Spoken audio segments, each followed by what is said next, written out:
Community Hotline is made possible with generous support by the Mount Hood Cable Regulatory Commission. The Mount Hood Cable Regulatory Commission advocates on behalf of the public interest on communications policy issues at the local, state, and federal levels.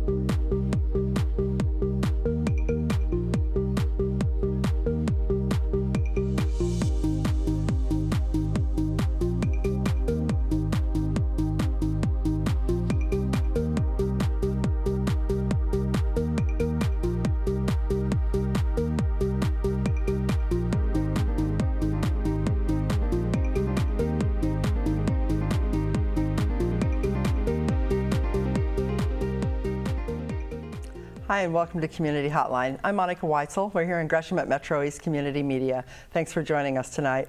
We have a full show tonight, and we're going to be starting off talking with an organization called SMYRC.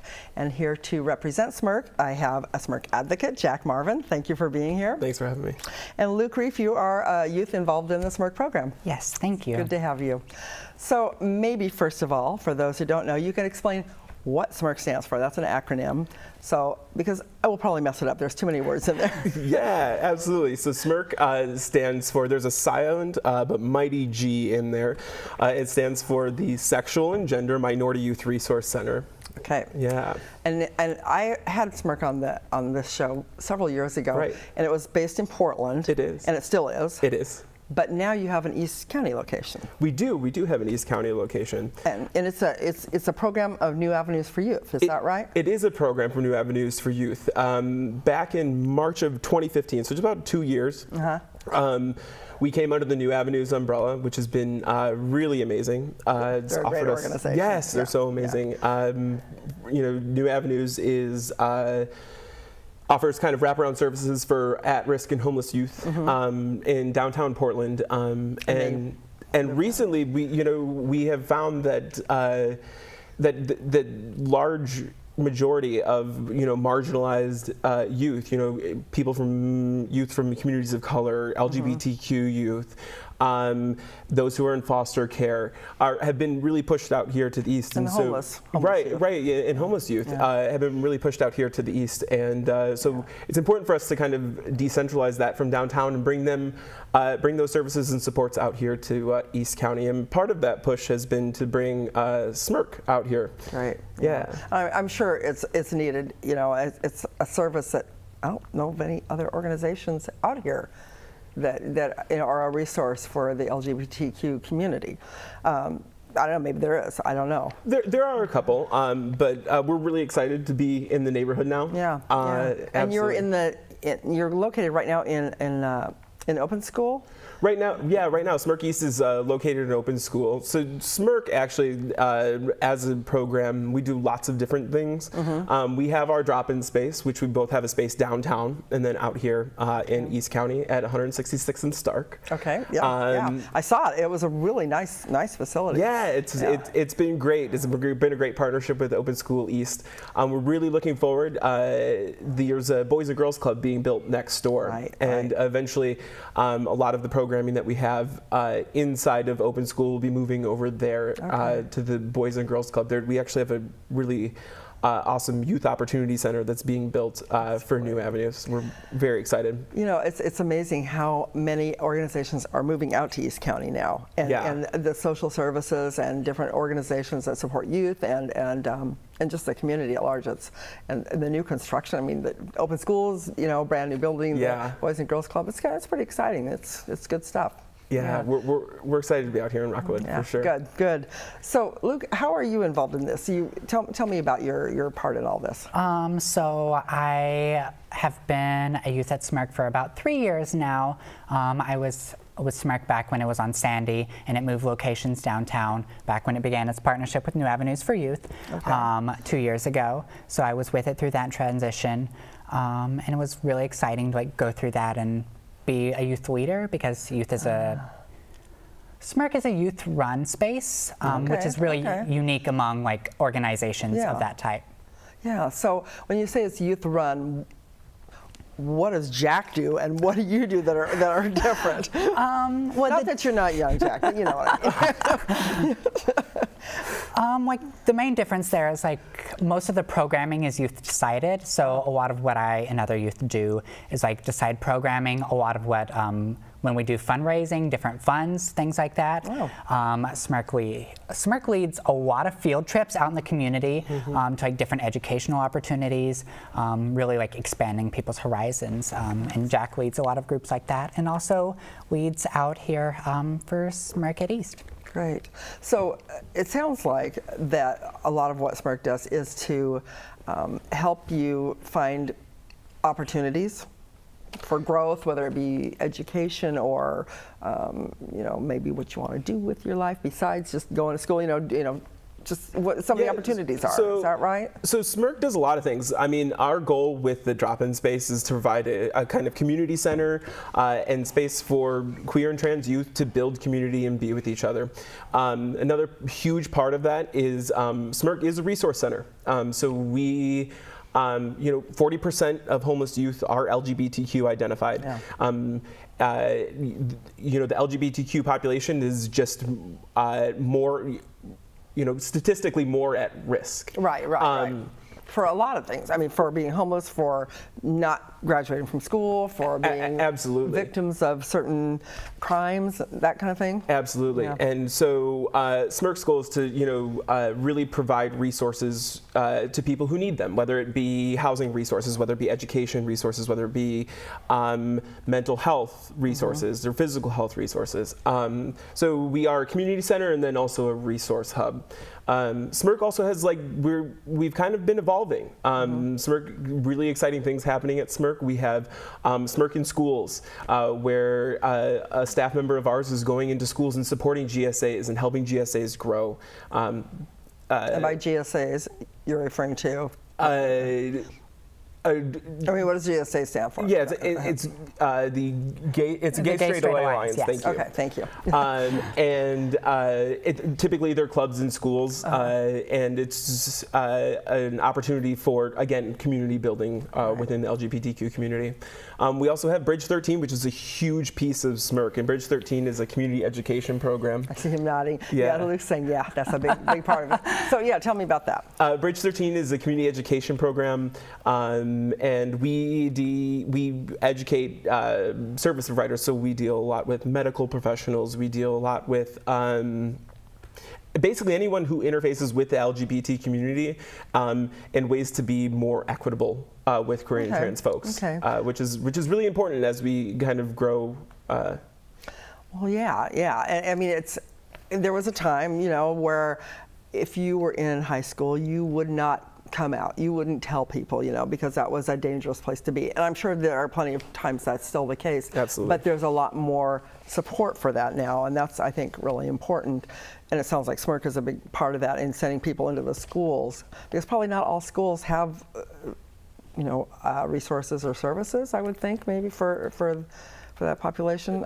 No, you're absolutely right. I mean, we're in Portland, so we're very lucky that we have kind of that more friendly culture. It's some more progressive kind of mindset, I think. Absolutely. So yeah, so Bridge 13, SMYRC in schools, and then our SMYRC drop-in spaces are kind of the big areas in which SMYRC operates. We also have what's called our AMP program, and AMP is a program that operates on Thursdays at our downtown location at 1220 Southwest Columbia. And that is also where our downtown SMYRC location is at 1220 Southwest Columbia. So we do drop-in SMYRC on Mondays, Tuesdays, and Fridays from 4 to 8. Okay. And then AMP is from 6:30 to 8 on Thursdays. And what is AMP? AMP is art. Oh, that's probably important to tell about, isn't it? You know, I'm curious.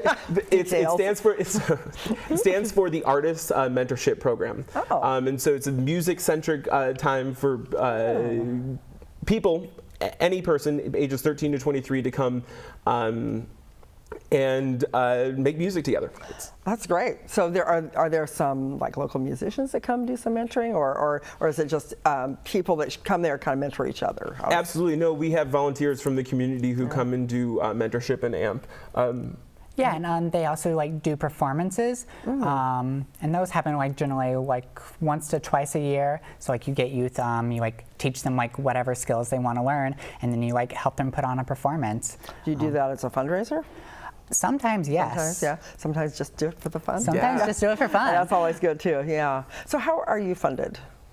It's kind of a I like mean, we're multifaceted funding, isn't it? New Avenues is both privately and publicly funded. Okay. But yeah, we've been really fortunate in moving out here to East County. New Avenues has been a huge support to SMYRC, and it's actually been a great relationship back and forth.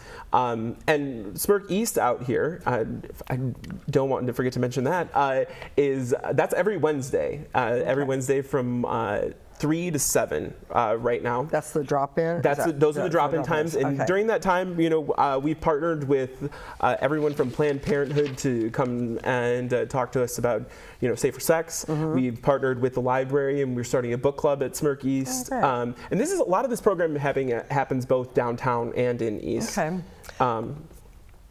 So are you, Luke, involved in both locations or just one?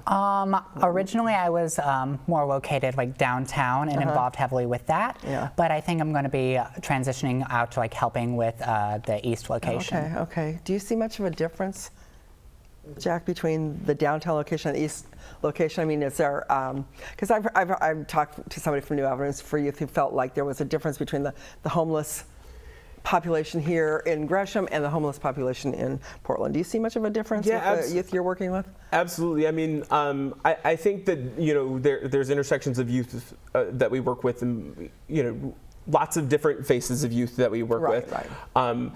You can't really put them all in a. Speaking to the homelessness and the way that it looks a little bit different out here in East is that when you go downtown, you run into you see much more street and trench culture, whereas out here homelessness definitely looks a little bit more like couch surfing or unstable housing is how we define homelessness, and that could take many forms. Many forms. So homelessness out here is much different than it is downtown. Interesting. So, is there anything that you, as an organization, really need, like from the community? What is it that the community can do to support SMYRC? Well, we definitely need people in our community who are educating and talking about queer and trans issues for sure. Yeah. As a new program out here in East, we are looking to partner with community partners in the area in order to educate both our community and our youth and ourselves. Right. We're hoping to bring in, like I said, we're partnering with the library and always looking for connections like that. And there may be organizations out here that you would never think about partnering with. Absolutely. But that might be open to having somebody come and talk to them. Just to, sometimes like the Kiwanis or the Rotary Club or something, they might be like, yeah, we want to find out about this because we don't know. Yeah, absolutely. So, keep open mind, huh? Yeah. So one other thing I want to ask you about before we're out of time here is that there's an Oregon Queer Youth Summit coming up. There is. We're really excited about it. Very So that's excited. coming up. I have down here that it's on Saturday, May 13th at PCC Cascade. It is. So tell me about what is that and who's available or who can go to that? So the Oregon Queer Youth Summit is pretty much the same age range as we serve, but it's from all youth that are located in Oregon. Also volunteers, of course, but a lot of it's like it's a day full of workshops. So there are like so many workshops, and all of the workshops are youth ran and led. Nice. So youth from all over the state gather to put on these workshops for other youth and for adults.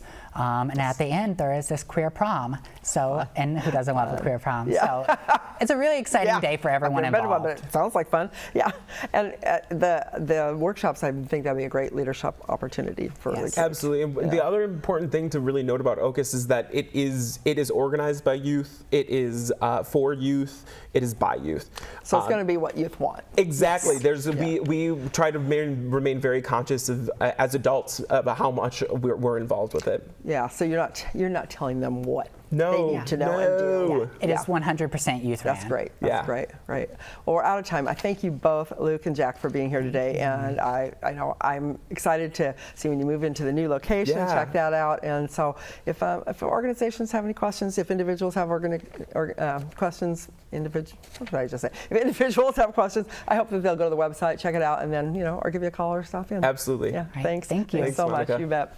Thanks for watching this first segment of Community Hotline. We have a lot more coming up, so don't go away.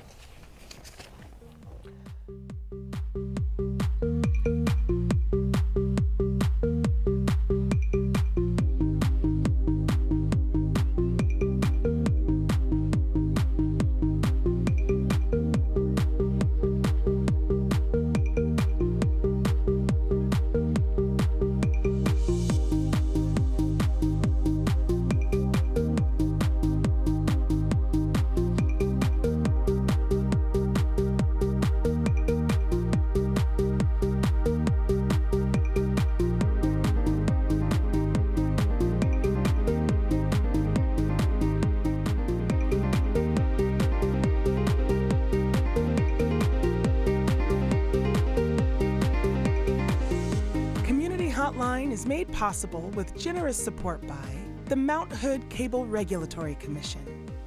The Mount Hood Cable Regulatory Commission advocates on behalf of the public interest on communications policy issues at the local, state, and federal levels.